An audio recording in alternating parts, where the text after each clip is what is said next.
Alright, it's been a long time since we last looked at Canary pack, which is the made-up pack that I came up with earlier this year, based on artwork by Scave Hectio. This all came from the official Discord. There's so many incredible pet graphics that I really felt like it would be possible for me to make an entire pack.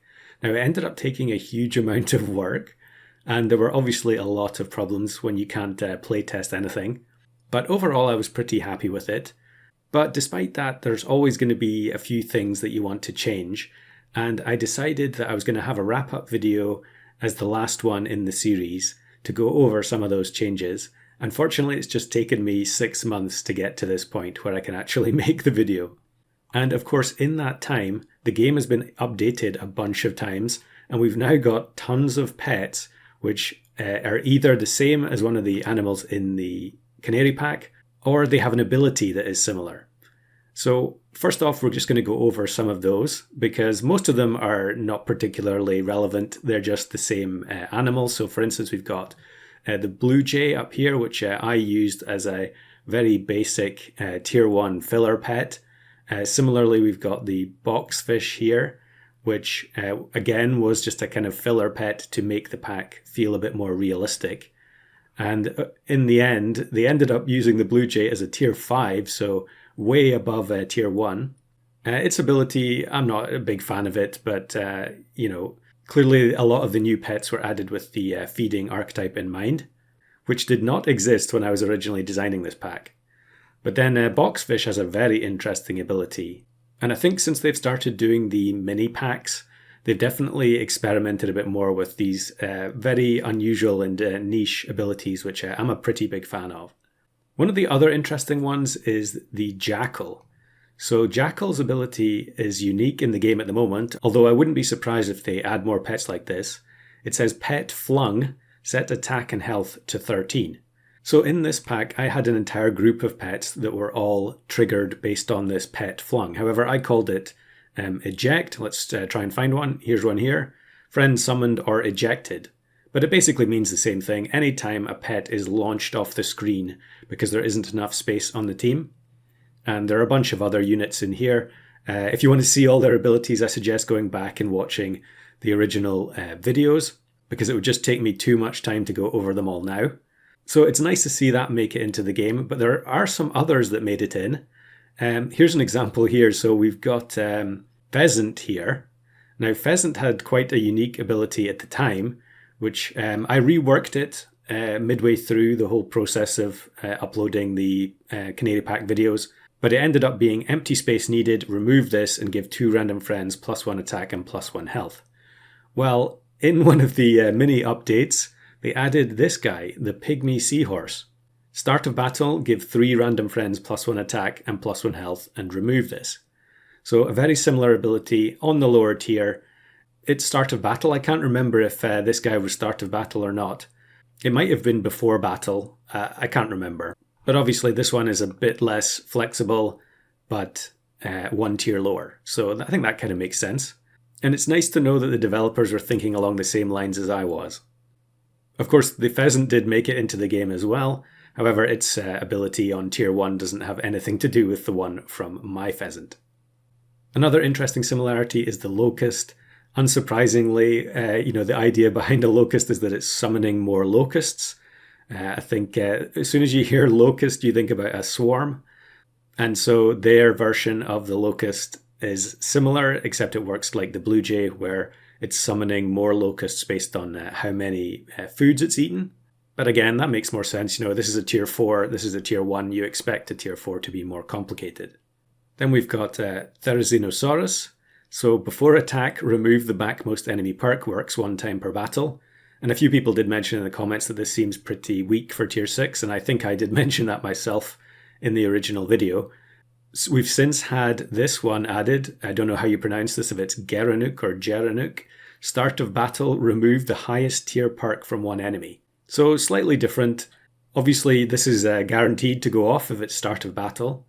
But at the same time, it won't be able to remove any perks from things like turtle or tar.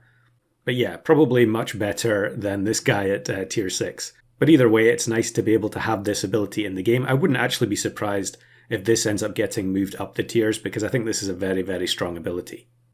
For the sake of time, I'm not going to go over all of the other ones, but we've got the Sea Dragon here, which I had up in Tier 1. We've got the Markor. We've got the Mimic Octopus, which we'll get to in a second because it's down here in my extra bonus pets. The Orchid Mantis, which ended up being added to Puppy Pack. It actually is Tier 5 as well, the same as my one. We've got Real Velociraptor, which is interesting to mention because its ability is very similar to the Spoonbill on Tier 5 here, where it lets you return a perk that was lost. Now, this one is actually a bit more flexible than the Real Velociraptor. However, it's significantly weaker because it needs to keep its own perk for it to actually work. Whereas the Real Velociraptor is more reliable. It doesn't need to have a perk itself, and it will always return the same perk, which means it's very powerful with things like Coconut and Peanut. And then there are a few others here. We've got the Roadrunner, the Sugar Glider, and Therizinosaurus making appearances, although these two are very different looking. I suppose there's always going to be room for interpretation with the prehistoric creatures. Alright, let's move on to this batch of pets at the bottom. These were the additional pets that I created, which didn't quite make it into the pack. I tried to keep it 10 pets per tier, so I didn't want to have any extras. But these guys were pictured at the bottom and I kept promising I was going to talk about them. So that's what we're going to do now. I also absolutely love so much of the artwork that Scave has posted in the official Discord. So I wanted to use as much of it as possible. And I think there's actually so much new stuff since I made this that I could probably do an entire pack again. I'm just not sure if I can commit the time to that. But anyway, let's look at these guys. So the first one is the Border Collie. Enemy summoned, make it jump to the back, works 1 time per battle. Now this is interesting because I wasn't 100% sure if I liked the idea of having a jump that actually moves a unit back. The game has since started to make the distinction between different types of movement. So we've got jump, where a pet will jump to the front of the team. We've got the push pets like Donkey and Seahorse. And then we've also got the move pets. So Emu, which I think used to be a push pet, is changed to move. In game, instead of seeing the pet kind of fly from one spot to the other, it just like teleports. And that means that it doesn't trigger abilities like Iguana and so on. So maybe this actually could be make it move to the back or move it to the back. Or it could be push it to the back. The reason it's jump here is because I had this pet here on tier 1. Enemy jumped or swapped, deal 1 damage to it, which was the equivalent of the Iguana, just for the different movement types. But probably this would make more sense if it wasn't a jump unit. Since it's unsummoned, it doesn't matter too much if a Frogman was buffing the unit, because it's not going to last until the next battle. But I do really like the idea of disrupting an enemy summon team by moving one of their summoned units to the back, and therefore pushing their summon support units forwards. Next up, I've already mentioned it, we've got the Mimic Octopus. So this one was supposed to be a counterpart to the Wombat. Before battle, copy start of battle ability is level 1 from the highest tier enemy. Now this is based on the original Wombat. Wombat has since been changed so that it's actually before attack, which is kind of unfortunate because certain members of the SAP community very much enjoy the way Wombat used to be. So yeah, probably this wouldn't really have a chance of making it into the game now. But again, this was a before battle ability, and that's something that they've definitely been leaning more into, although mostly with food. I do think there are going to be more pets sooner rather than later that have a before battle ability in order for them to be able to take advantage of either disrupting opposing start of battle or setting up for teammate start of battle.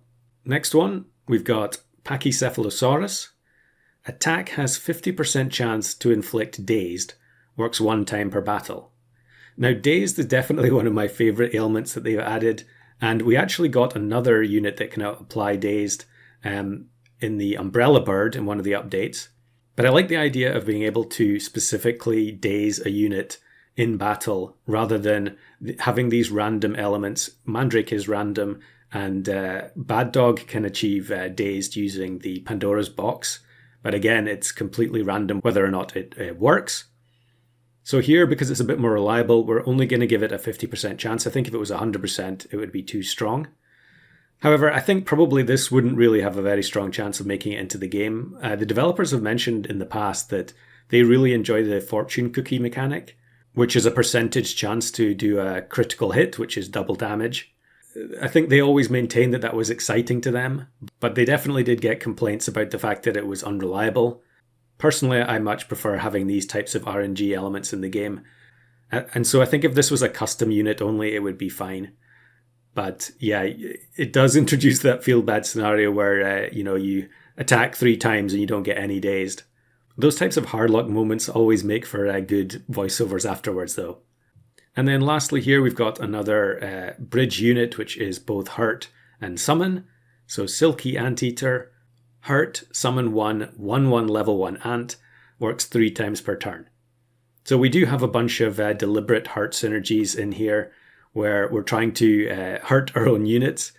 I felt like this was a fairly simple ability that was kind of missing at the time. There are a couple of hurt/summon units in the game already now. Obviously there was Sabertooth originally, which became Harpy Eagle, but then Sabertooth was changed to summon mammoths based on how many times it's been hurt, whereas this would be more like Harpy Eagle, where as soon as it gets hurt, it summons the units. This would also allow you to eject ants, or fling them, if you want to use the Jackal terminology. So it would synergize with quite a lot of different things. In the end, I just decided not to include it. But I think there are probably a few units that I would replace with this, having thought about it a bit more. Alright, lastly we're going to look at the abilities of the pets that I have changed since the Tier 6 video. There aren't too many of them, but most of them have something in common, and that is that they were the detect pets. Now if you haven't watched the original videos, detect was the gimmick for this pack, the mechanic that I came up with as part of the overall design to have something brand new in the game. I tried my best to keep the mechanic simple so that I would be able to demonstrate it using just some screenshots. But in the end, I felt like it just didn't quite work the way I'd intended it to. And so I've tweaked all the abilities of the detect pets, and we'll look at them in a second, but there are a couple of other minor changes I made. First, we've got Angelfish. So a few people did mention this, that Angelfish needed a condition much like Pteranodon to prevent it summoning a copy. And actually, in the interim, Pteranodon has been changed so that the units that it brings back keep their trigger count, which is a change that needed to happen to prevent infinites. But at the same time, it kind of interferes with this guy because it was designed to work with pets like the Markor, which had 2 triggers, and then you were going to be able to summon a copy, and it would have a new set of triggers. But I guess if this was being implemented, it wouldn't have to work exactly the same way as Pteranodon. But yes, it definitely did need this clause at the bottom to make sure you can't just summon Angelfish on a loop. And then the other minor change was to the Galah. So this one I've adjusted to be like Platypus, so it says faint and sell. And I think I've mentioned this a few times in recent videos that was one of the best changes they've ever made. And the idea of having these dual triggers to make units more useful, I think is very good and should probably be applied to more units going forward. So that takes us on to the detect pets, and the first one is the Canary in Tier 1. Now originally this was kind of like a tropical fish where it would buff units on either side of it. But now what we've done is we've changed it to be before battle, gain blueberry perk and +1 health, start of turn, gain donut perk. So again we've got that split trigger where they're acting at different times. So we're going quite thematic here. The idea is that the blueberry is going to allow the canary to protect its friends from snipe damage. And then in the shop it's going to gain the donut perk, which means it's going to absorb random buffs. And that's both a positive and a negative because it allows you to stack buffs onto the canary, which is then going to tank damage in the battle via the blueberry. But at the same time it does prevent you from buffing other teammates using the random abilities. And of course it doesn't allow you to have any other perks unless you're using something like Onboard Turtle or Tar. Next we move to Tier 2 and we've got the Elephant Shrew, which was one of the most awkward abilities in the original version. So we've simplified things here. Start of battle, if perkless, transform into a shrew, otherwise transform into an elephant. So I think this gives you much more control over whether or not the unit is going to transform. It also does seem like, based on the test server, we're going to get more support units that activate based on the transform. There was a unit that was supposed to come out, but it was removed from the test server, and I think there are probably going to be more like that in the future. But I think overall this is much simpler. It gives you a more reliable way to access the elephant since we have so many heart synergies. But at the same time, because you're only a tier 2, it can still be disrupted. So overall, quite happy with this one. Still definitely an awkward ability, but I think it would be much more enjoyable to play this way. Next up, we've got Dilophosaurus. Now this one is actually quite interesting because we've ended up getting the Orchid Mantis in Poppy Pack, which has a similar ability where it's summoning a unit based on the percentage of its stats. And that was the case with the original version of this unit. However, I've changed its ability to say, start of battle, summon one tier 4 pet with 50% of this pet's stats. So at level 1, it's actually very similar to the Orchid Mantis. In fact, it seems like it's actually stronger than the Orchid Mantis. But then at the higher levels, it's going to summon more pets, which allows you to either use it for eject or allows you to combo it with something like the Sea Fan, which was another one of my favorite units from the original pack design. Previously, the unit's stats would be dependent on whether or not the opposing team was a specific archetype, and that was just too complicated. Then we've also got the Nautilus. Now, they have added the Ammonite, which looks very similar to this, but I think they're two different things. So this one was a bit more complicated, and I've just toned it down again. We've got a before battle ability, give the nearest friend behind potato perk, and then at level 2 it upgrades to lemon, and at level 3 it upgrades to coconut. Originally this had 2 different abilities depending on what the opposing team composition was, which was just too complicated, and I think streamlining this just makes a lot more sense. It works much more easily with something like the spoon bill. We are able to give it coconut or lemon and then have it pass those perks out to other pets on the team. And then we're going to skip over tier 5 and go to tier 6.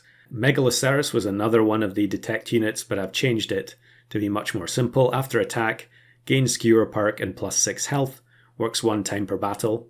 Originally this was going to gain either skewer or melon depending on the opposing team composition. But again, we've just made it more reliable and much more simple. So lastly, that leaves the most unusual pet that was going to be the basis of the entire pack originally, until I realized that it wouldn't actually work in the current version of the game. And that is the Fennec Fox. So originally I had this as a debuffing unit where it's going to remove attack from opposing pets. But that was actually a compromise because I had to remove the original ability, which we're going to look at now, and it is end turn, reveal the frontmost pet from the next enemy team and enable reordering. So the idea here is that you would click end turn, a bubble would pop up above the Fennec Fox, and it would tell you what the front pet was from the next team. Then, even though you wouldn't be able to buy anything, you would still be able to reorder your team, and then you would have another button to click to finally confirm the end turn. And I didn't think this would be too difficult to implement. Obviously, SAP is an asynchronous game, and if you're playing Arena, the teams that you're facing are stored in a database. So you're not facing someone live, and so this would make perfect sense. You can take as much time as you want on a turn and reorder to your heart's content. However, I realized at some point during the development of the pack that there is a game mode where this would not work, and that is the asynchronous 1v1. So basically that's kind of like playing chess by mail, where you take a turn and then it could be hours or even longer before the other person takes their turn. And unfortunately, a pet like this would not work in that scenario at all. You'd have to wait twice for each turn. So originally I was going to keep this ability since it was supposed to be the flagship ability of the whole pack. And then I was just going to put a note at the bottom saying something like, only available in Arena. But then the more I thought about it, I would have to come up with a different pet to replace this for versus games, and it all just became very messy. So in the end, I reworked the ability to something else, knowing that ultimately I would show this in the final wrap-up video. So there we go. It's been a very, very long wait to finally close the book on Canary Pack. I really enjoyed reading all the feedback that people submitted, and it's crazy to think that in the space of a few months, some of these abilities that I was dreaming about are actually in the game now, and hopefully some more of them will manage to make it in with future updates. Once again, a huge thank you to Scave for letting me use the artwork. There are so many of these designs that I just absolutely love. A lot of the time the pet artwork really did inspire the abilities, and I think that's probably the case for the developers as well.